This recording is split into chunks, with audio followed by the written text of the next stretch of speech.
마태복음 11장 28절에서 30절의 말씀입니다. 마태복음 11장 28절에서 30절. 우리 같이 한 절씩 교독하고 마지막 절 같이 봅니다. 수고하고 무거운 짐진 자들아 다 내게로 오라. 내가 너희를 쉬게 하리라. 나는 마음이 온유하고 겸손하니 나의 멍에를 메고 내게 배우라. 그러면 너희 마음이 쉼을 얻으리니. 같이 이는 내 멍에는 쉽고 내 짐은 가벼움이라 하시니라. 아멘. 오늘 본문 말씀을 하시게 된 배경이 있습니다. 오늘 본문 말씀을 왜 예수님이 말씀을 하셨는가 하면 여러분 그 11장 1절부터 보시면은 여러분이 아실 수 있겠지만 예수님께서 12명의 제자들을 전도하러 보내십니다. 그런데 세례 요한이 그 제자들을 예수님에게 보내서 3절에 보니까 예수께 여짜오되 오실 그이가 당신이 오니까 우리가 다른 일을 기다리올까 하는 질문을 하게 됩니다. 예수님께서 거기에 이렇게 대답하십니다. 너희가 가서 듣고 보는 것을 요한에게 고하되 소경이 보며 안진뱅이가 걸으며 문둥이가 깨끗함을 받으며 귀머거리가 들이며 죽은 자가 살아나며 가난한 자에게 복음이 전파된다 하라. 누구든지 나를 인하여 실족하지 아니하는 자는 복이 있도다 하시니라. 그러니까 예수님을 세례 줄 때 예수님에게 뭐라 그랬죠? 보라 세상 죄를 지고 가는 하나님의 어린 양이로다 했던 세례 요한이에요. 근데 그런 세례 요한인데도 지금 감옥에 갇혀서 마지막 순교당하기 직전인데 제자들을 보내서 우리가 다른 일을 기다리올까? 그러니까 오실 그이, 다시 말하면 메시아가 예수님 당신 맞으십니까? 라는 질문을 하더라는 거죠. 그래서 많은 신학자들은 세례 요한이 실제로 예수님을 의심한 게 아니라 아마 자신의 제자들에게 예수님의 존재를 다시 한번 확실히 해주기 위해서 이 질문을 하라 한 거 아니겠는가. Either way, 어떤 것이든지 중요한 사실은 뭐죠? 주님은 지금 주님으로 인해서 실족하는 사람이 있을 수 있다라고 말씀을 하시는 거예요. 그리고 나서 뒷부분에 가면서 뭐라고 말씀하시는가 하면은 자, 마태복음 11장 12절부터 15절 같이 한번 볼까요? 세례 요한의 때부터 지금까지 천국은 침노를 당하나니 침노하는 자는 빼앗느니라. 모든 선지자와 및 율법이 예언한 것이 요한까지니 만일 너희가 즐겨 받을진대 오리라 한 엘리야가 곧 이 사람이니라. 귀 있는 자는 들을지어다.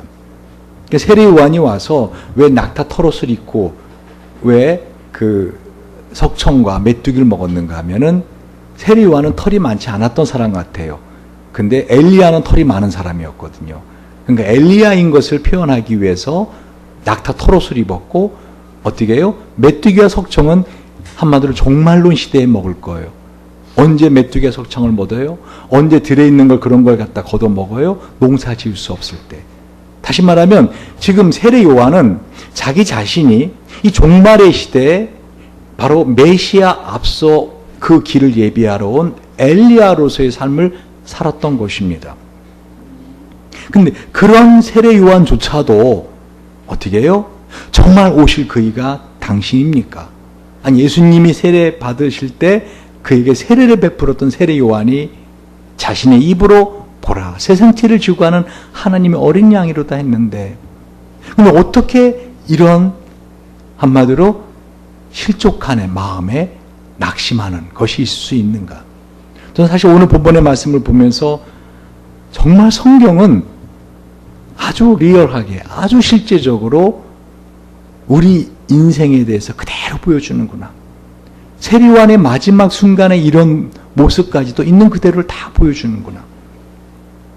그럼 예수님 뭐라 하시는가 하면 세례 요한 때까지가 구약이라는 거예요. 그리고 세례 요한 이후 예수님부터 어떻게 해요? 신약. 다시 말하면 예수님께서 지금 모든 선지자와 및 율법에 예언한 것이 요한까지니 라고 딱 하시면서 세례 요한도 구약의 사람들로 이렇게 딱 금을 긋습니다. 그러면서 세례 요한의 때부터 지금 우리 현대 시대는 천국은 침노를 하는 자가 차지하는 자다. 천국이 뭔가? 하나님의 나라예요. 천국은 낙원입니다. 이 천국은 어디에 있어요? 물론 예수님이 다시 재림하시면 이 세상에 다 이제 새 하늘과 새 땅으로 변합니다. 그래서 그걸 신천지라고 그래요. 그래서 그들은 신천지는 다르게 이걸 해석을 하는데, 중요한 사실은 뭐죠? 천국은 이곳에 있다 저곳에 있다 할 것이 아니요 우리의 마음 안에 있습니다. 일단 그렇죠? 그러니까 주님이 지금 뭐를 말씀하시는 거죠? 우리의 마음 안에 하나님의 나라, 이 천국은 침노하는 자가 어떻게 침노하는 자가 차지할 수 있는 것이라는 거예요. 이 되게 중요한 말씀입니다. 그러면서 예수님이 말씀하시기를 이 세대를 무엇으로 비유할꼬? 비유컨대 아이들이 장터에 앉아 제 동물을 불러 가로되 우리가 너희를 향하여 피리를 불어도 너희가 춤추지 않고 우리가 애곡하여도 너희가 가슴을 치지 아니하였단가 같도다. 요한이 와서 먹지도 않고 마시지도 아니하며 저희가 말하기를 귀신이 들렸다 하더니 인자는 와서 먹고 마시며 말하기를 보라 먹기를 탐하고 포도주를 즐기는 사람이요 세리와 죄인의 친구로 다니 지혜는 그 행한 일로 인하여 옳다함을 얻느니라. 지금 예수님께서 우리에게 여러분 너무나 잘 아는 말씀, 수고하고 무거운 짐진 자들아 다 내게로 오라 내가 너희를 쉬게 하리라 하는 이 말씀의 배경, 왜 이 말씀을 하셨는가를 설명하고 있습니다. 다시 말씀드리면 예수님은 지금 하나님의 나라, 이 천국이 다른 데 있는 것이 아니라 어디 있다는 거예요? 우리 마음에 있다라고 지금 그거를 말씀해 주시려고 그러는 거예요. 그래서 오늘 본문의 말씀의 결론이 뭐죠? 그래서 내게 와서 배우라. 그죠? 나의 멍에를 메고 내게 배우라. 그러면 결론이 뭐예요? 너희 마음이 쉼을 얻는다. 다시 말하면 인생의 모든 노력과 열심은 다 이 마음의 쉼, 평안을 얻기 위해 샬롬을 얻기 위해서 하는 거예요. 그런데 세례 요한조차도 그 마음에 낙심할 수 있다라는 걸 보여주시면서 예수님이 이 땅에 오셨는데 어떻게 해요? 이 상황이 어떤 상황이든지 사람들이 공감하지 않고, 그렇죠? 피리를 불어도 숨쉬지 않고 애곡해도 가슴을 치지 않아요. 다시 말하면 이 현대 시대가 얼마나 사람들이 이기적이고 점점 예수님 때부터 지금까지 더 이젠 아예 스마트폰을 어떻게 해요? 요즘은 핸드폰 전철에서 사실 볼 거 없어도 이렇게 들여다보지 않으면은 이상한 사람으로 보여요. 그치? 다들 스마트폰 보고 있는데 혼자만 이게 몰뚱하고 딴 데 보고 있으면 이상한 사람으로 보여요. 그러니까 볼 거 없어도 그냥 이렇게 있어야 돼. 폼이라도 잡아야지 이상한 사람이 안 되는, 한마디로 스마트폰이 사람을 아주 개인적으로 해놓고, 마귀가 이 4차 산업혁명 시대에서 성공한 것이 있단 뭐죠? 우리에게 쉼을 없애버린 거예요. 마음에 쉼이 없어요. 잠시도 가만히 있지 못하게 해요. 가만히 있으면 불안해요. 그러니까 주님이 지금 오늘 뭘 말씀하시려고 하는가 하면은 상황이 어떻게 변하든지 대상이 어떻게 변하든지 마음의 쉼이 없으면 어떻게 해요? 참으로 그곳이 바로 두로와 시돈이요 그곳이 소돔 땅이라는 거예요. 오늘 그걸 말씀하시는 거예요. 그래서 세례 요한이 와서 먹지 않고 마시지 않자 사람들은 뭐라 그래요? 그런 세례 요한을 귀신 들렸다 그랬어요. 근데 예수님이 와서 먹고 마시니까 예수님 얼마나 잘 드시는 분인지 알겠죠. 예수님 별명이 뭐였어요? 오늘 본문에 보니까 먹기를 탐하고 포도주를 즐기는 사람. 이 헬라 언어 보면은요 먹보 술고래예요. 그러니까 예수님 얼마나 그 잘 드시는 분인지 아시겠죠. 근데 그런 예수님에게는 뭐라고 말했어요? 이렇게 먹보 술고래 막 이렇게 이런 별명을 붙였단 말이에요. 그러니까 세례 요한은 먹지 않고 마시지 않자 뭐라고 말했다고요? 귀신 들렸다. 예수님 어떻게 해요? 먹보 술고래 이렇게 비웃었다고요. 그러니까 지금 상황이 어떻게 되든 그 대상이 누구든 사람들이 자신의 마음의 관점으로 보는 것으로 인해서 어떻게 해요? 이와 같이 전혀 다른, 한마디로 천국이 아니라 하나님의 나라에 들어와 사는 백성이 아니라 이와 같이 소돔과 그리고 고라신과 베세다와 두로와 시돈과 이러한 하나님의 심판의 대상이 되는 그런 사람들로 살아갈 수밖에 없다라는 걸 말씀하시는 거예요. 그러면서 예수님께서 뭐라고 말씀하세요? 그때 예수께서 대답하여 가라사대 때 25절 천지의 주제이신 아버지여 이것을 지혜롭고 슬기는 자들에겐 숨기시고 어린아이들에겐 나타나심을 감사하나이다. 옳소이다. 이렇게 된 것이 아버지의 뜻이니이다. 내 아버지께서 모든 것을 내게 주셨으니 아버지 외에는 아들을 아는 자가 없고 아들과 또 아들의 소원들을 계시를 받는 자 외에는 아버지를 아는 자가 없느니라 하시고 나서 수고하고 무거운 짐진 자들아 다 내게로 오라. 내가 너희를 쉬게 하리라. 나는 마음이 온유하고 겸손하니 나의 멍에를 메고 내게 배우라. 그러면 너희 마음이 힘을 얻으리니 이는 내 멍에는 쉽고 내 짐은 가벼움이라 하시니라. 지금 뭘 말씀하시는지 이제 좀 이해하시겠어요? 이게 갑자기 튀어나온 말씀이 아니라 이와 같이 세례 요한 같은 믿음을 가진 사람조차도 어떻게 해요? 낙심할 수 있다. 근데 중요한 사실은 뭐예요? 예수님 때부터 이제는 천국은 침노하는 자의 것인데 한마디로 내 마음을 내가 어떻게 해요? 다스려 나갈 수 있는 때가 되었다라고 하는 거예요. 시대가 바뀌었다라는 거예요. 그런데 이러한 하나님의 말씀, 예수님이 오셔서 말씀을 하시는데 그를 받아들이지 않더라는 거죠. 근데 왜 그러는가? 아까 그랬잖아요. 이 모든 게 천지의 주제이신 하나님께서 하시는 일이에요. 그러니까 여러분이 예수를 믿어서 마음에 쉼을 얻고 평안을 얻게 됐다는 것은 내가 평안해야지, 평안해 돼서 된 게 아니라 뭐예요? 하나님 주신 은혜입니다. 아멘. 그래서 오늘 주님이 이 초청을 하시는 거예요. 수고하고 무거운 짐진 자들아 다 내게로 오라. 내가 너희를 쉬게 하리라. 그런데 중요한 사실은 자기 자신이 수고하고 무거운 짐을 지고 있다라는 걸 아는 사람만이 와서 쉬려고 그래요. 그래 안 그래요? 내가 지금 무거운 짐, 특별히 수고하고 무거운 짐이라고 했잖아요. 수고하고는요, 코피아오. 제가 하나 헬라어 좀 안 쓰려고 그러는데, 여러분, 다르게 설명할 방법이 없어서. 뭐냐면 이 말은요, 능동형이에요. 쉬지 않고 일을 하다. 수고하고, 우리 인생이 어떤 삶을 산다는 거예요? 내가 능동적으로 막 해서 쉼이 없는 그런 짐을 지고 있는, 그리고 무거운 짐 할 때는 포르티조라고 수동형을 써요. 이건 뭐죠? 한마디로 내가 원치 않았는데 타에 의해서 지워진 짐을 말을 하죠. 곧 그때 당시에 유대 전통의 율법을 말을 합니다. 그러니까 내가 스스로 일을 해서 수고한 짐을 지고 사는 거고, 또한 내가 원치 않았는데 지어진 율법의 짐을 마음에 지고 사는 사람들이에요. 특별히 왜 제가 마음의 짐이라고 딱 한정 짓는가 하면은요, 여러분 아까 말씀드렸잖아요. 상황이 어떻든 대상이 어떻든 여러분의 삶에 있어서 그 짐이 무겁지 않아요. 예를 들면은 여러분 밤새도록 내가 지금 좋아하는 일을 해. 이해가세요? 제가 요즘 참 마음에 큰 짐이 하나 있는데 이 책을 쓰는 거예요. 크리스찬 행복하기라. 이걸 출판사가 지금 지지난주에까지 원고를 좀 전체 길 넘겨달라. 제가 못했고 지난주도 못했고 되게 어저께까지 넘겨줬어야 돼요. 근데 또 못했어요.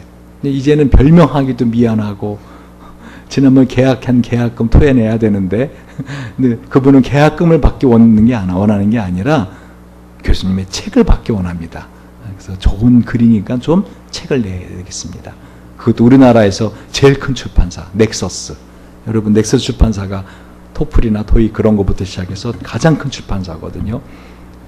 그래서 거기에 책을 내려고 다른 분들은 막 정말 어떻게든 책을 내달라고, 자기 책을 내달라고, 책 내는 비용 내가 부담할 테니까 책을 내달라고 하시는 분들이 많아요. 왜? 그 출판사 책을 내면 어떻게 해요? 한마디로 전국에 유통망이 깔려 있어요. 유통회사를 같이 갖고 있거든요. 근데 지금 거기서는 저를 성금을 먼저 계약금을 주고 꼭 책을 내주겠다고 그러는데 이렇게 못 쓰고 있어요. 되게 부담해요. 근데 제가 이 설교를 준비하면서 야, 내 마음에 이건 정말 수고하는 짐이구나. 근데 이 설교를 준비하고 제가 어저께 밤에서 이걸 깨우쳤어요. 아, 내가 이걸 짐이라고 생각하니까 이거 쉽게 못 쓰는구나. 이거를 내가 시 쓰는 걸 좋아하거든, 저는요. 피곤하면 머리에 이렇게 시를 좀 쓰고, 요즘 시를 잘 못 쓰는데, 왜 그런가 봤더니, 한마디로 삶에 쉼이 없더라. 다시 말하면, 내가 일이 많아서 그게 짐이 아니에요. 내가 막 글을 쓰는 걸 좋아하잖아요. 이거보다 신나는 일이 없을 거예요. 왜? 글 쓰죠. 출판사가 책 내주죠. 돈 벌죠. 그래 안 그래요? 완전히 청소하고 돈 줍고 도랑치고 가재 잡는 일이에요. 그렇죠? 이 참 행복한 일이라고요. 다시 말씀드리면 오늘 주님은 수고하고 무거운 짐진 자들아 할 때 자기 자신이 지금 어떤 짐을 지고 있는가를 아는 사람만이 예수님에게 올 수 있어요. 안 그러면 계속 그 짐을 지고 있다고요. 저는 6.25 때 그 미군들이 집차를 많이 타고 다녔잖아요, 우리나라에.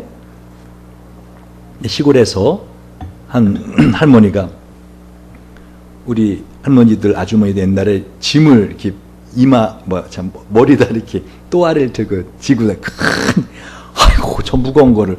그래서 그 미군 병사가 Hello, come on in. 그래갖고 이제 타라고. 그래서 이제 태웠는데 그걸 안 내려놓는 거 옆자리에 내려놔야 되는데.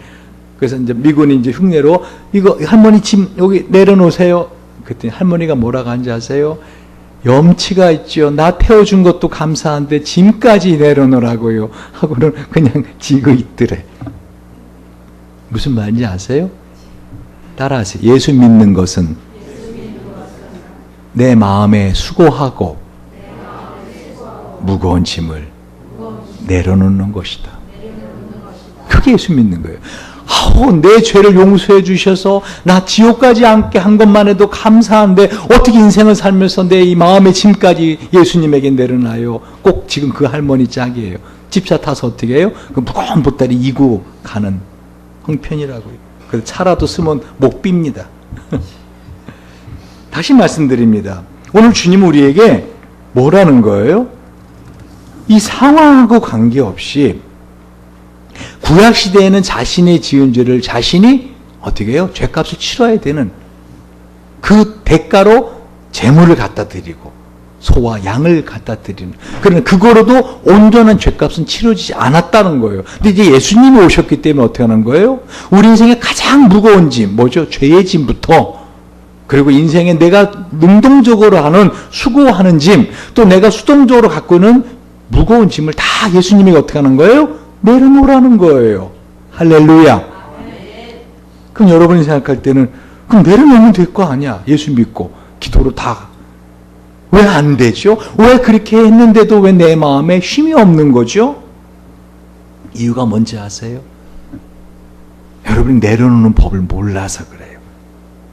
이 마음의 짐은 눈에 보이지 않거든요. 눈에 보이는 짐을 내려놓잖아요. 어깨 맨고 이렇게 내려오면 되나, 그죠? 근데 마음의 짐은 내가 내려놔야지, 이제 그만 불안해야지, 그만 염려해야지 해서 되는 게 아니에요. 내려놓아지는 게 아니에요.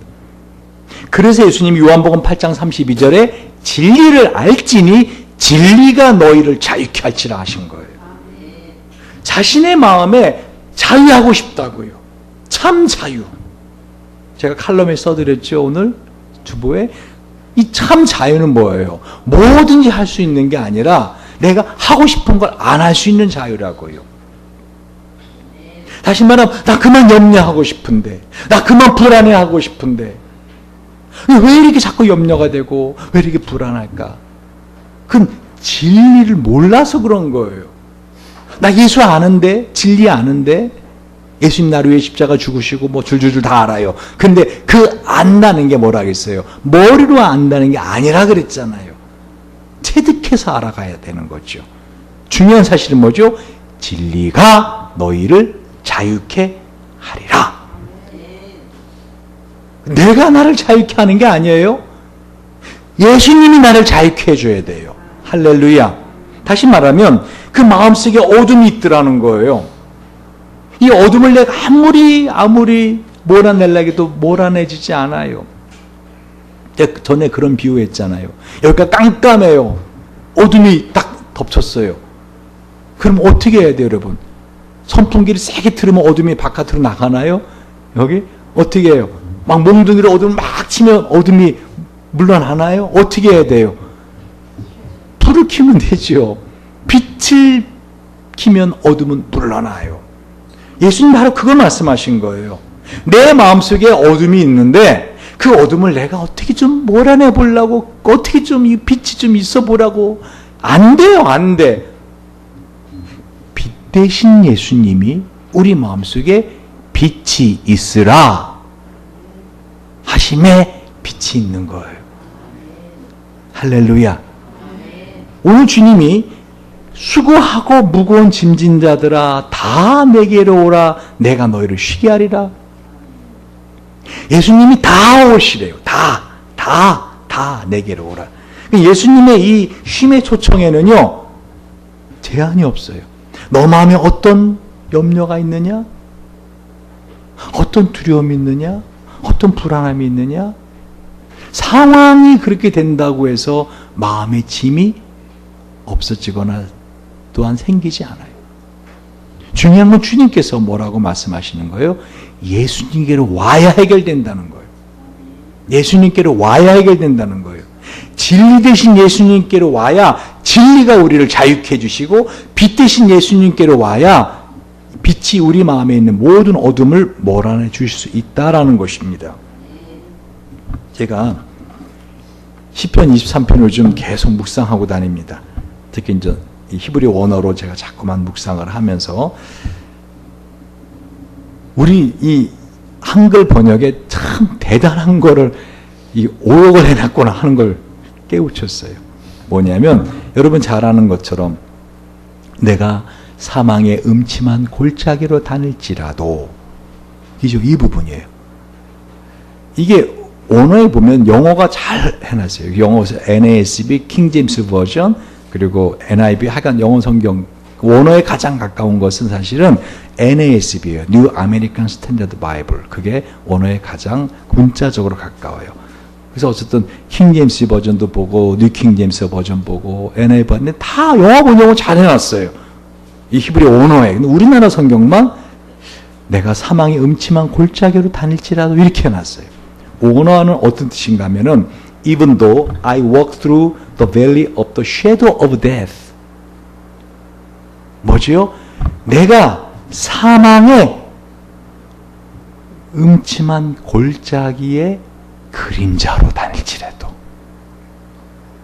이거 얼마나 큰 차이인지 아세요? 실제로 내가 사망의 골짜기로 가는 게 아니에요. 내가 even though I walk through the valley of the shadow of death예요. shadow of death. 사망의 그림자의 골짜기예요. 왜 제가 이게 엄청난 오역이라 딱 깨우치는가 하면 칼 융이라는 분이 모든 사람의 마음에는 그림자를 갖고 있다라고 그래요. 제가 이 칼 융의 그림자 이론을 잘 알기 때문에 시편 23편 이게 정확하다. 사람들이 실제로 사망 음침한 골짜기로 가기 때문에 마음이 두렵고 무섭고 얼마나 무서워요. 여러분 그런 골짜기 안 가보셨어요? 막 그냥 산하고 어둡고 깜깜하고 막 휘휘 바람 들고 어디선가 막 늑대 울음소리 나고 막 그런 골짜기를 지금 가야 되는 그런 상황에 그죠? 막 어디 비까지 부슬부슬 오면 완전히 뭐 등골이 오싹오싹하지 않아요? 발 디딜 때마다 독사가 막 발에 이렇게 밟힐 것 같고 막 이렇게 없다고 흠칫해서 벽을 이렇게 짚으면 그 벽이 막 독사구리에 독사가 막 하고 하여간 뭐 그런 곳이란 아니에요. 명심하세요. 하나님은요 저와 여러분을 이렇게 사망 임침한 골짜기 지나게 하신 분이 아니에요. 그럼 뭐냐? 사망 임침한 골짜기의 그림자예요. 이게 무슨 말인가? 저와 여러분의 삶에서 되어지는 모든 것은요 좋으신 하나님의 은혜 안에서 되어지는 거예요. 약속하셨어요. 다시 말하면 하나님께서 오늘 우리에게 초청을 하시는데 그 초청의 목적이 뭐예요? 다 내게로 오라. 수고하고 무거운 짐자들아 다 내게로 오라. 뭐요? 내가 짐값 받으리라. 그게 아니라고요. 그죠? 다 위탁비 받으리라. 그거 아니에요? 내가 너희를 쉬게 하리라. 하나님은 아담과 하와 사람을 만드실 때부터 우리에게 쉼을 주기 원하셨어요. 그 앞부분에 보면은 그때 사람이 없어서 경작할 사람이 없으므로 땅에는 한마디로 황무지가 되고, 하나님이 아담과 하와 만드셔서 하나님의 나라를 일하게 하려고 부려먹으려고 만드신 거 아닌가? 아니에요. 하나님이 사람을 만드시고 그 다음날 어떻게 하셨어요? 안식하시잖아요. 할렐루야. 그러니까 사람은 태어나자마자 한 게 뭐였어요? 안식하는 거였어요. 어떤 곳에서? 에덴 동산에서. 하나님이 다 모든 걸 준비해 놓으시고 만들어 놓으신 곳에서 쉬는 게 목적이에요. 그런데 일하지 않았나요? 짐승들의 이름을 붙여주고 일하지 않았나요? 여러분, 정말 참 쉼은요, 일을 한 다음에 얻는 뭐예요? 쉼이에요. 그래, 안 그래요? 그러니까 하나님의 궁극적인 목적은 우리의 인생에서 쉬지 않고 일하는 거예요? 쉬는 거예요? 쉬는 거예요. 쉼이 목적이에요. 근데 우리는 자꾸만 이 마귀에게 속아서 어떻게 해요? 성과급제. 잘리지 않으려면 언제까지 해야 돼? 막 누구보단 잘해야 돼. 막 뭐 해야 돼. 하고 막 그냥 계속 우리를 어떻게 해요? 달달달달 볶아요. 제가 전철을 다니는 전철역 문에 시가 있잖아요. 그 중에 한 시가 문득 생각났어요. 이 설교를 준비하다가. 마음이 울적한 날에는 냉장고에서 멸치를 볶아 달달달 볶아버리자 하면서, 그래서 멸치들이 달달달 볶임을 당하는 걸 보면서 어떤 통쾌감을 느끼는 시를 그 시인이 적었더라고요. 마귀가 그래요. 마귀는 악한 영혼 육체를 안 갖고 있잖아요. 그래서 우리를 불허한다 그랬잖아요. 우리가 예수를 믿는 믿음을 가지고 이 육체에 그리스도 남은 고난을 채우면 어떻게 해요? 나중에 다 영광으로 보상해 주세요. 근데 마귀는 악한 영혼 천사였기 때문에 어떻게 해요? 육체가 없다고요. 그러니까 우리 육체를 달달달 볶아요. 아프게도 하고, 막 근심하게도 하고, 두통도 생기게 하고, 막 위도 아프게 하고, 막 토하게도 하고, 하여간 뭐 온갖 막 손가락에도 저리고, 뭐 하여간 뭐 통풍, 뭐 하여간 별 고통으로 우리를 고통스럽게 한다고요. 그렇죠? 그 마귀가 원하는 거예요. 주님은 우리에게 뭘 원하는 거예요? 쉼을 원해요. 이런 상황에서 어떻게 쉽니까? 말씀드렸잖아요. 그 어떤 상황이 벌어져도요, 마음의 쉼을 얻으면은 어떻게 해요? 쉼을 얻을 수 있어요. 할렐루야.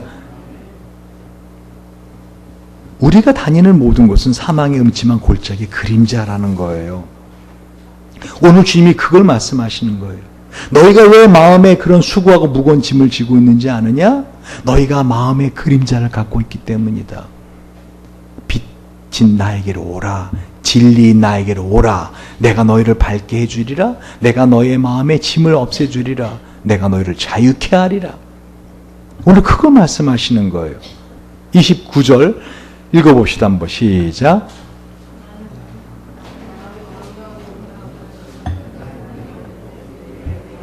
그러면 너희 마음이 쉼을 얻으리니 나는 마음이 온유하고 겸손한 나의 멍에를 메고 내게 배우라. 여러분, 이번 회복 캠프 그게 뭐죠? 하루 동안 집중적으로 여러분의 어릴 때부터 마음속에 있던 그 한마디로 마음속의 그림자를 없애주는 거예요. 이 마음속의 그림자가 어떻게 없어지는지 아세요? 한마디로 그 그림자가 뭔가를 직면하면 돼요. 칼 융이 많은 강박증, 우울증 가진 사람들이 이 마음의 그림자를 갖고 있다는 걸 알게 됐죠. 자기 자신부터. 특별히 내가 어떤 그림자를 갖고 있는가 쉽게 아는 방법이 있어요. 그러니까 이 마음의 그림자 때문에 내가 사망이 음침한 골짜기 같은 삶을 사는 거예요. 여러분의 삶이 왜 불행한지 아세요? 왜 행복하지 않은지 아세요? 바로 이 마음의 그림자 안에 있기 때문이죠. 그럼 내가 어떤 마음의 그림자를 갖고 있는가 쉽게 아는 방법, 꿈을 해석하면 돼요. 왜? 꿈은 내 무의식 속에 있는 나를 그대로 보여주거든요. 저는 항상 아침에 의식이 깨면 어떻게 내가 지난번 어떤 꿈을 꾸었나, 지금 내 마음에 어떤 그림자가 있는가 저를 분석을 합니다. 근데 제 인생에서 가장 큰 그림자가 뭐였는가 하면 두려움이었어요. 특별히 제가 자주 꾸는 꿈이 뭔가 하면 시험 치르는 꿈이에요. 이젠 교수잖아요. 제가 시험 문제를 내는 사람이지 시험 치는 사람이 아닌데도 그 꿈에 시험을 치는, 그것도 중요한 시험, 인생에 막 갈림길이 되는 중요한 시험을 치는 꿈을 꿔요. 근데 꼭 꿈속에서 시험장을 찾지 못해갖고 막 시간이 막 다 돼가는데, 시험 끝날 시간은 다 돼가는데 꿈속에서 막 시험장 찾지 못해 헤매는 꿈. 그런데 그 중에 한 꿈이 반복적으로 꾸어졌어요. 그래서 이제 저의 멘토가 되시고 저한테 이렇게 상담을 해주시는 이성훈 박사님한테 제가 이 꿈 얘기를 했어요. 왜 이 꿈이 자꾸 반복적으로 꿔집니다. 어떤 꿈인데? 그래. 그러니까 역시 그날도 시험장을 찾지 못해서 막 헤매다가 중요한 시험인데, 그 시험에 되면은 이제 그 제가 어떤 자격을 얻고 졸업을 해서 자격을 얻는 거고, 그렇지 않으면 그 모든 게 다 무효가 되는. 그런데 헤매고 헤매다가 시험장을 찾았는데, 시험지를 딱 받았는데 문제가 네 문제인데 세 문제 내가 아는 문제예요. 퍼펙트하게 할 수 있을 정도로. 근데 그 시험은 다 맞춰야 된다는 거예요. 꿈속에서. 이거 다 하나로 틀리면 떨어지는 거래. 꿈속에서. 그런 시험이 왔어요. 꿈이니까. 근데 그 마지막 한 문제가 바로 조금 전에 화장실에서 내가 그 예상 문제 있잖아. 그 답안지를 적어놓은 그 문제야. 근데 그걸 화장실 놓고 온 거야. 그래서 꿈속에서 저 화장실 다녀오겠습니다 하고 화장실에 간 거야. 그 휴지통에 버린 제가 예상 문제 답안지 그거 보면 이제 딱 화장실 갔다 적으면 돼. 그래, 화장실 딱 갔는데 화장실 문이 막 얼마나 이 거미줄이 쳐있고 더러운지. 그래갖고는 그 화장실 문을 열었더니 그 바닥이 막 대소변 막 오물로 막 똥이 막 뒤덮여져 있는 거. 그래도 어떻게 거기 들어가야지 그 화장실 안에 있는 휴지통에 그 내가 버린 그 답안 적은 쪽지를 펼쳐볼 거 아니에요. 그래서 발을 조심조심해서 들어가서 그 휴지통에서 펼쳐가지고 문에다가 이걸 잘 이렇게 펼쳐보다가 깼어요. 제가 뭐를 이성훈 박사님한테서 딱 이렇게 해석받았는가 하면, 아직도 그렇게 누군가에게 평가받아? 딱 그러더라고요. 임 목사는 이제 목사잖아. 그리고 교수고 다 컸는데 누가 임 목사를 평가해. 그리고 그 평가에 의해서 임 목사의 인생이 좌우되는 거 아닌 거 알잖아. 그런데 문제는 그 그림자가 내 마음에 있더라는 거예요. 특히 그 마음이 뭐예요? 컨닝했다라고 하는, 컨닝하는 거라는.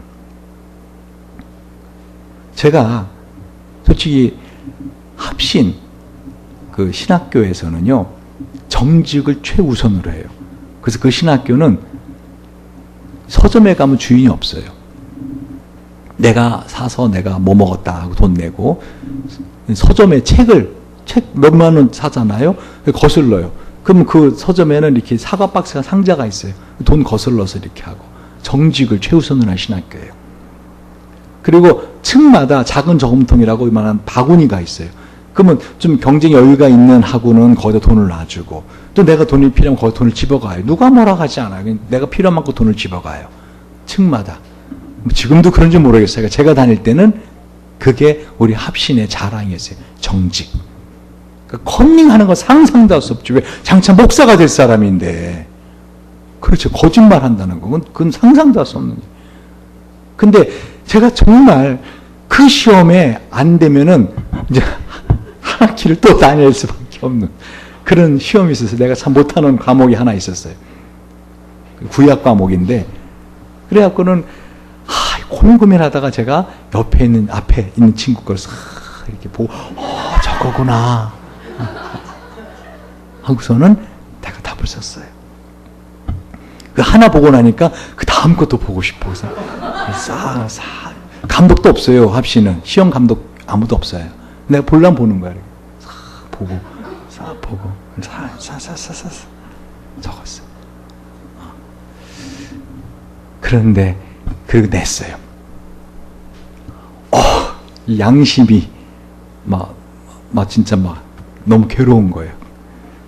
그래갖고 제가 다음 오후 그 이제 수업 끝나고 나서 저녁에 저녁도 안 먹고 계속 과연 내가 이게 이렇게 신학교까지 와서 내가 이렇게까지 해서 이걸 공부를 해야 되나 고민하다가 그 뒤로 넘어 온천유원지라고 있어요. 저희 학교 언덕을 넘어가면 온천유원지에서 난생 처음 바이킹이라는 걸 타봤어요.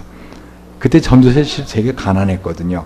제가 정말 이렇게 돈을 벌어서 그런 푼돈 있으면 우리 진수은수 내가 뭐 과자라도 사주지 그 탈 사람이 아니었거든. 근데 정말 마음이 힘드니까 그 바이킹 타면 좀 마음이 좀 후련해질 것 같아서 얼마나 막 이 불안하고 밥도 안 먹은 상태에서 근데 제가 거기서 토해버린 거예요. 막 미칠 것 같아. 죽을 것 같아. 제발 좀 내려달라고. 내려달라고 막 그렇게 하고서는 결국은 어떻게 했는지 아세요? 다음날 그 교수님에게 찾아가서 교수님 제가 사실은 그 문제 그거 두 개는 제가 보고 쓴 겁니다. 그랬더니 제가 만약에 그런 학생이 온다. 그럼 제가 그랬니? 하고선 제가 얼마나 괴로웠는지 말하면은 좀 이렇게 봐줄 텐데 이분은 표정도 하나 안 변하고 알았습니다. 그러면 그거 두 문제뿐만 아니라 컨닝을 했기 때문에 전체 다 이건 과락입니다. 딱 긋더라고. 네, 그렇게 해주세요. 네. 그래서 F 딱. 내 보는 데서 쫙 답안이 딱 긋더라고. 그래서 F 딱 그러시더라고. 그래서 마음은 편해졌어요. 어쨌든 제가 그 꿈속에서 그런 꿈을 꾸는 거예요.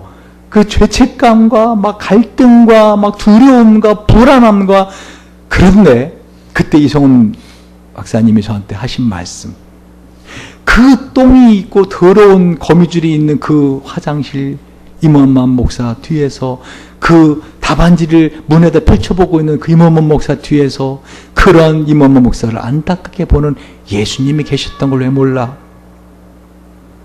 저 그 말 듣고 많이 울었던 적이 있어요. 지금 뭘 말하죠? 여러분 안에 마음의 그림자가 있어요.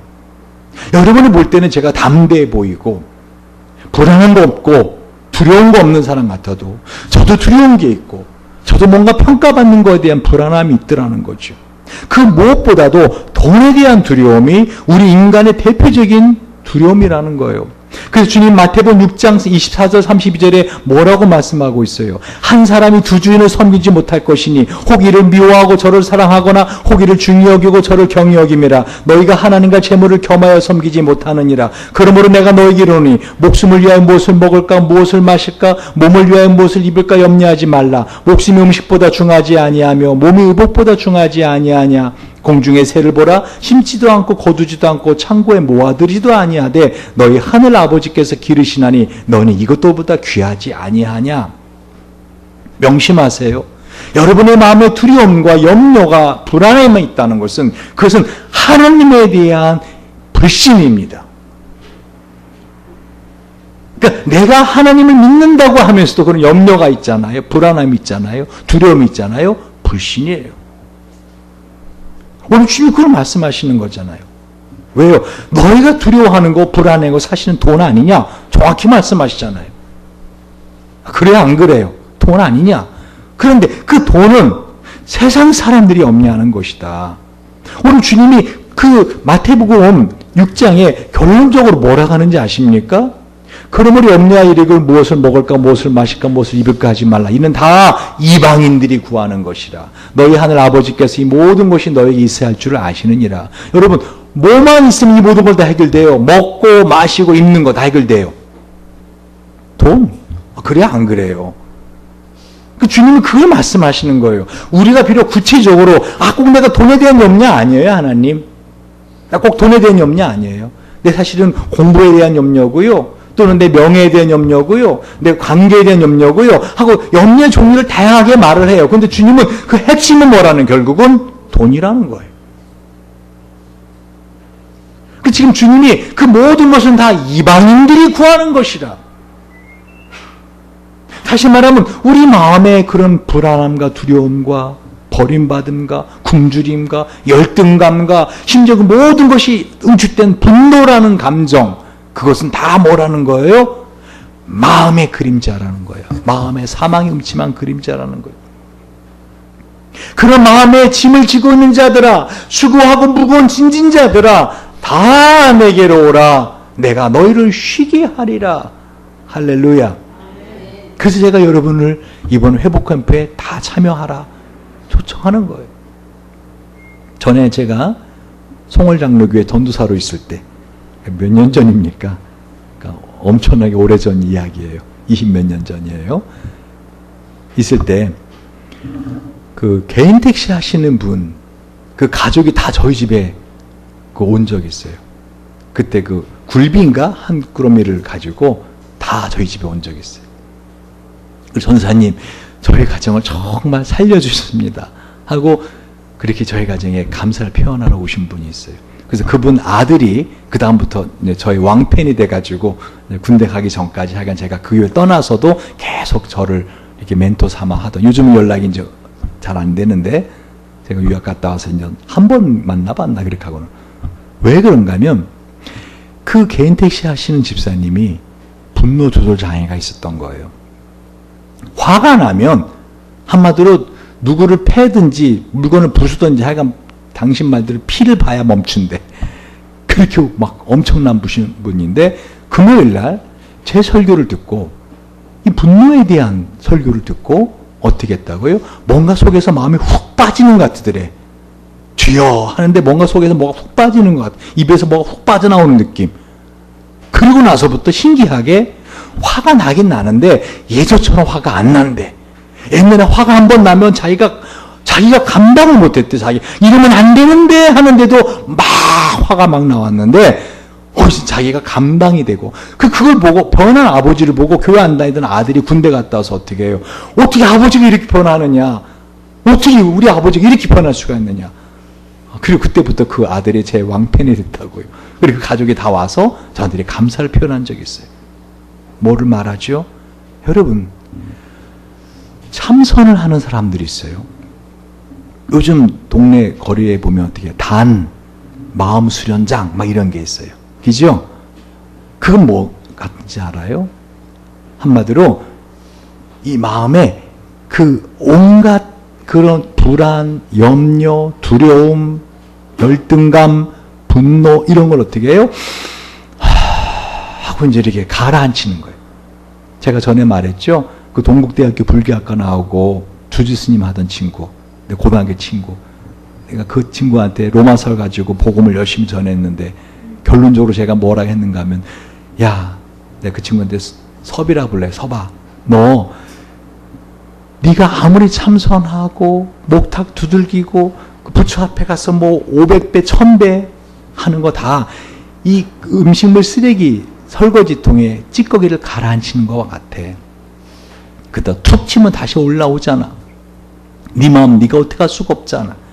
예수 믿는다는 것은 그거 다 버리고 세무를 받는다는 거야 라고 비유를 들은 적이 있어요. 여러분, 오늘 주님의 초청에 귀를 기울이시기 바랍니다.